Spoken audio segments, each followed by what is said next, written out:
Alright, so I have about the height of the ear, just right here. I have basically where the ear stops. So kind of the general width begun. Now I'm going to see how far down it goes. So I'm going to find it in relation to something else on my face. Get myself back in position. And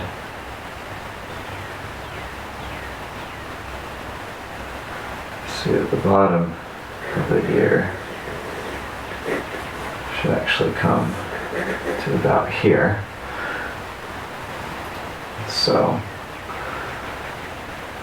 let's get that bad boy on there. So if I know how far over it goes, I can do my best to get its width on there. So I'm going to measure the width of my ear right now. So that. Now I'm just going to compare it to another part of my head.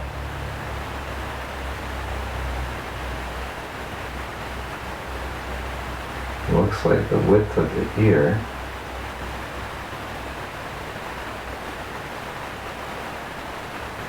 is basically that of the eye. So I'll go ahead and get the eye measurement here, and that should be about what my ear is. And that's my ear at the furthest point out. That's what I was measuring from. So right here, the furthest point out is what I was measuring horizontally across that measurement. So now let's go ahead and start to draw it in. So kind of what I've established here, if that is, you know, the width, this is the width and this is the height, I've kind of established this box right now that the ear will go in. Now the ear has a bit of an angle to it, and that's like pretty clear to see what that angle is. So I'm going to kind of get that angle, which, you know, can be done like so, but yeah, I already had it right.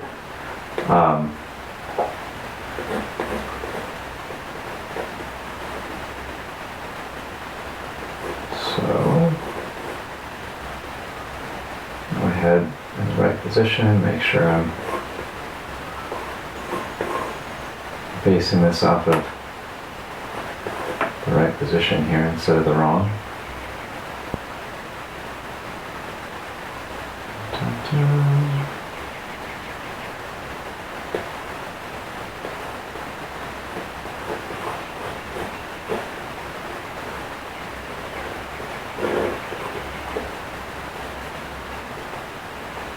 I need a little bit more connection in my earlobe there.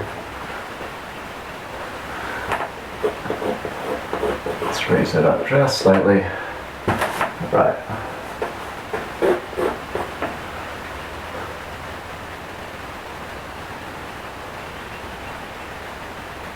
And so this really starts to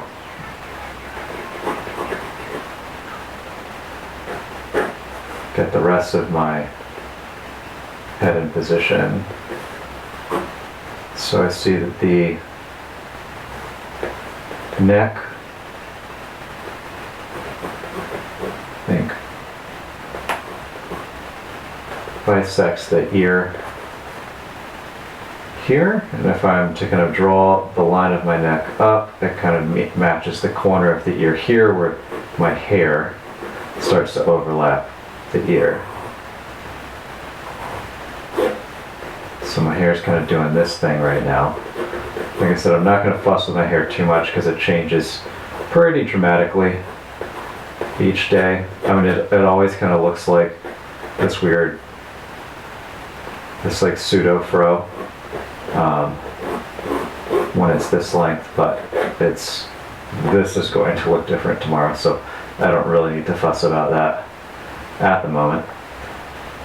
And I see also that my shirt comes up It doesn't change the movement of the shirt much at all when I do that. So the shirt comes up out here on the chin. So I can, you know, this is my guesstimate of where the shirt is. I can always measure this right here, which maybe I'll do just for the sake of demonstration and accuracy. And compare that to, well, that's a beautiful thing. It's this measurement here. Boom. See, I already got it. So that's, I mean, yeah. That's part of why I draw this way, because it's a little bit faster, a little bit more intuitive for me than just drawing everything or just measuring everything all the time. It's one of the things I enjoy about drawing. I actually wasn't, when I was in school, wasn't taught really any form of measuring, which is why I have this strange hybrid method, because I have not really ever been taught any of this stuff. So I've read about different drawing methods and tried to take aspects of them into my own drawing process in order to, you know, achieve certain goals that I had in drawing. So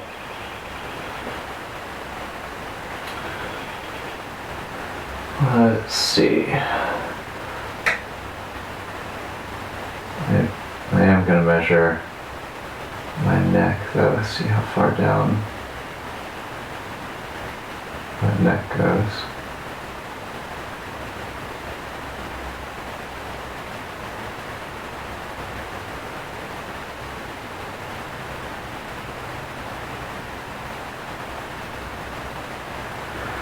That's about this. Okay, so the neck should stop right about there.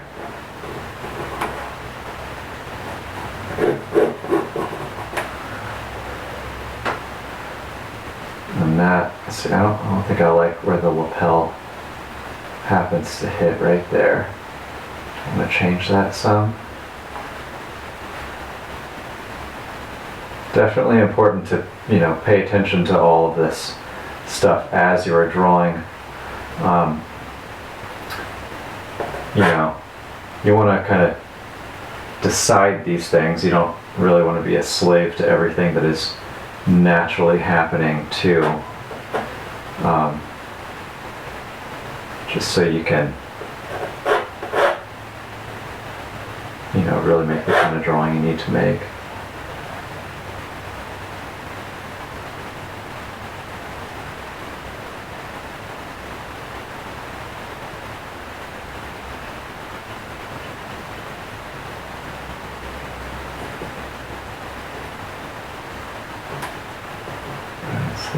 Maybe a touch long, actually. I think I measured from the wrong point on the chin before. So it's a touch long. What started to point that out was it looked like the angle of my shirt was too extreme, or the angle of the lapel. Not the lapel, the collar. The collar. This is not a fancy shirt. The angle of the collar of the shirt looks off. So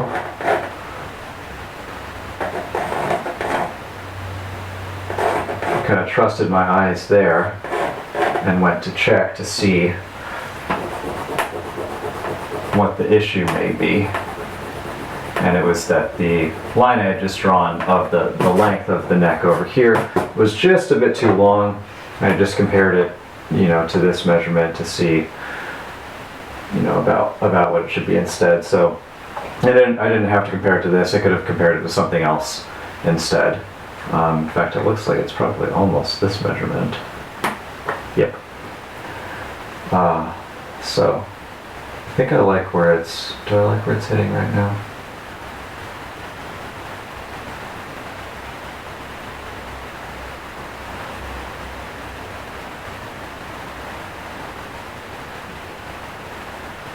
So my shirt is definitely subject to change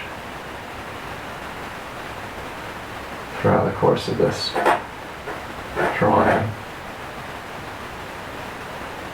And it is still changing a little bit too. Like I think it's maybe a touch high, but obviously that collar does change when my shoulder lifts too. So I kind of just have to decide where do I want it. I think I'm deciding I want it just a little bit lower. I see that the furthest most edge of the collar comes out just past the ear here, so about right here. So I can start marking that. Get that on fairly quickly. Can get the length of that too. Length of the collar, that is. Let's see.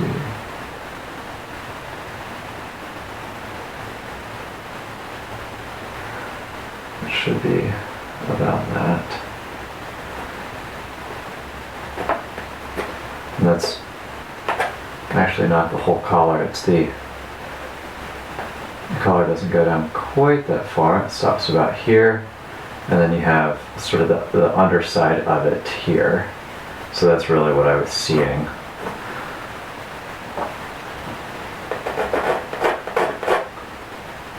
And that will move down. This I actually see that it's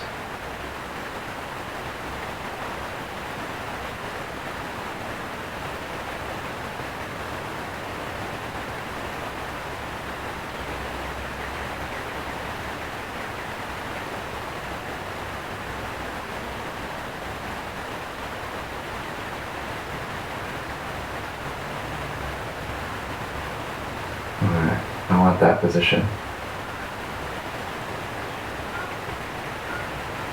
So this is going to stop about here.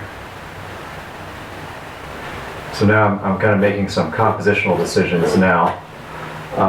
You know, how far do I want to turn my shoulders here?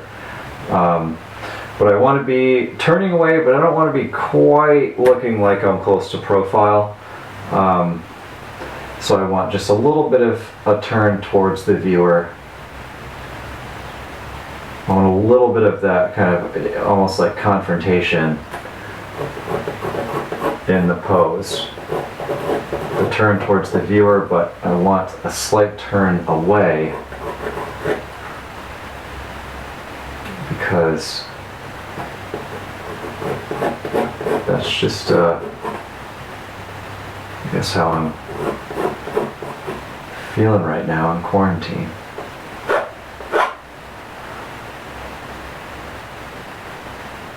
But really I'm actually turning my body back towards the viewer more than I naturally am because my body wants to turn this way to draw, and I'm kind of forcing myself to turn back in order to get the right pose. Which is just another thing that I'm going to have to be aware of, just like I had to be aware of the angle, the tilt of my head, the slightly upwards angle of the head as well. You know, all of that stuff matters in sort of the overall statement, the overall expression of the piece. So this down here, I'm not going to fuss at that too much. You can see that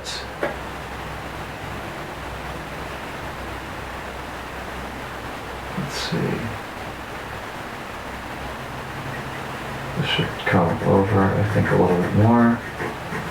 Head in position. This comes up to about here. It isn't quite halfway through this line where the other collar comes up.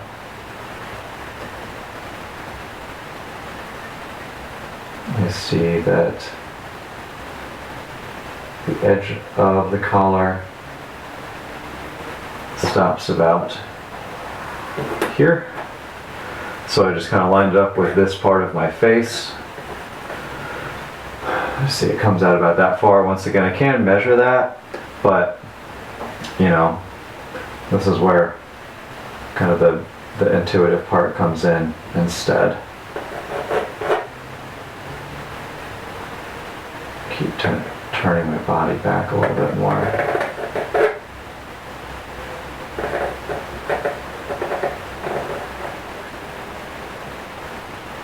Now I'm lining this up. There's a little break in the collar right here.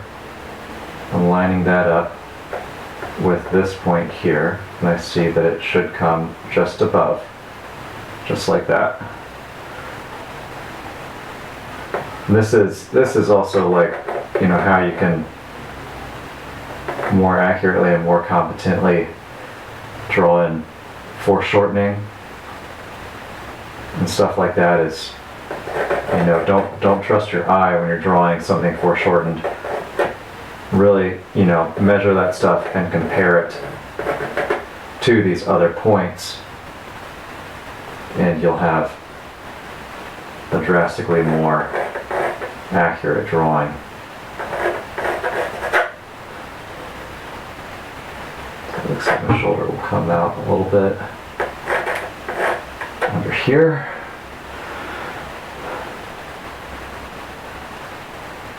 I'm not quite sure how much I'm going to get into that shirt. We will see. I have not shied away from plaid in the past, but it is, you know, doing something like that is a big time investment. I'm not sure just how much I want that in there versus how much ambiguity I would like in the piece instead. And the ambiguity would not be out of laziness. It would be out of an attention to the mood of the piece.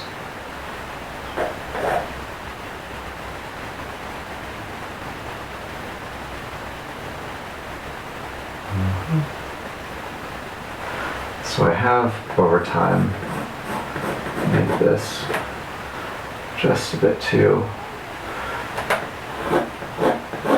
slow down. This will come up a little bit more.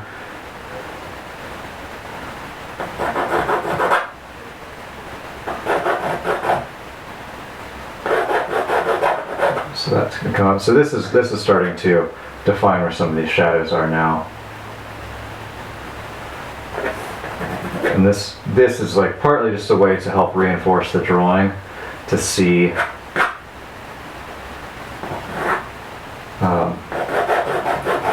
kind of how accurate some of my other shapes are. Because when you start putting in more shapes, you start to see more of the relationships and whether or not they're correct.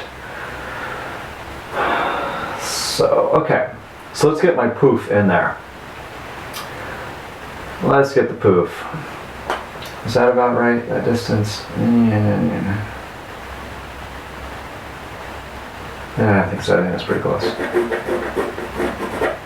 This maybe it comes in just a tiny bit more.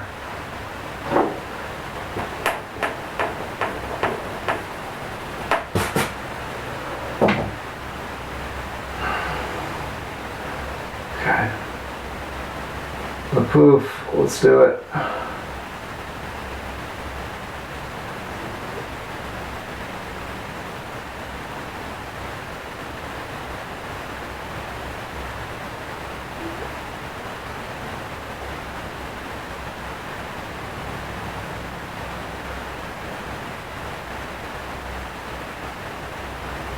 So I'm measuring over this again.